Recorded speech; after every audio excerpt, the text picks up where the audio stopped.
the Booker T. Washington Bookers and Deep Creek Hornets in Chesapeake. They would meet. Booker T and Deep Creek jockeying for that number 3 seed in the Conference 17 tournament that's on the horizon. Yeah, another great game coming up here as Booker T, without head coach Sanderlin, missing the game for a 1-game suspension for being ejected in the Lake Taylor game. We'll see how his team responds, being led by assistant coach. That would be Brandon Plummer, the former Booker, replacing him. And this time, Jorge Concepcion out of the gate, showing off the 3-point range. In the last meeting, he got to the hoop, driving it to the basket. Booker T, not to be outdone, it's Cottrell Cuffey from the football field hitting a 3-pointer in the corner.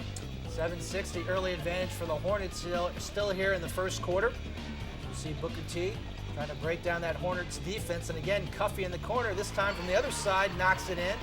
You might want to get him out of those corners if you're the Deep Creek Hornets. He's been hot lately, averaging over 11 points per game in the last 7, and a great dribble drive play by Lamont Palmer.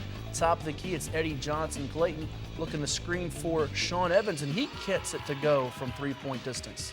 Both these teams coming out shooting well. 17-14 now, second quarter action, as Deep Creek still hanging on to their advantage. And Booker T trying to slice into it.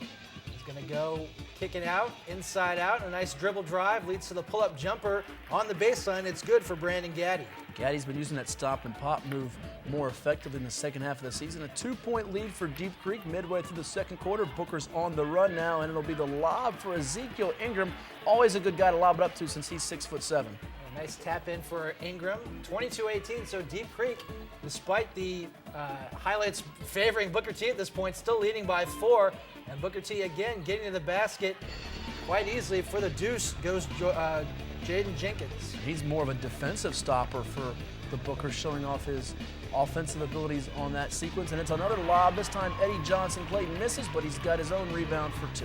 Pretty easy to make the basket when there's no one around you.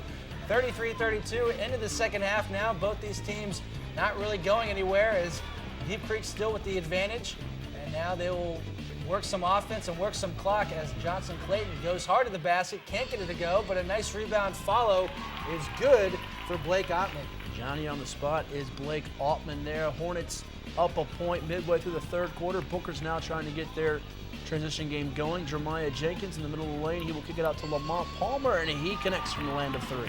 Big shot for Palmer as they now find themselves in the lead due to the Bookers, 38-35. Deep Creek with the ball and trailing really for the first time all night, as Johnson-Clayton will work against Gaddy, and with the right hand off the glass, and it's a smooth-looking shot for Johnson-Clayton.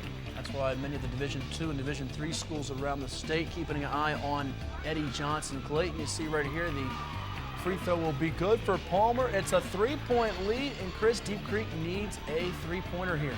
They need a hero, and they're going to find one in Sean Evans, who knocks it home from way downtown, tying the game. The final desperation heat is well off the mark, and we're tied at 51, and we've got overtime. That means extra fun as the folks in Chesapeake getting their money's worth. Double overtime, 55 all. Who's going to have the last say? And Ottman will put up his 2 cents in as he puts 2 points in for the Hornets as he gets the basket and the victory for Deep Creek, 62-60. A hard-fought win for Deep Creek at the Hornets' Nest as they prevail over the visiting Booker T. Washington Bookers. You see Johnson-Clayton and Evans combining for 36 points, while Lamont Palmer had 16 to lead Booker T in defeat.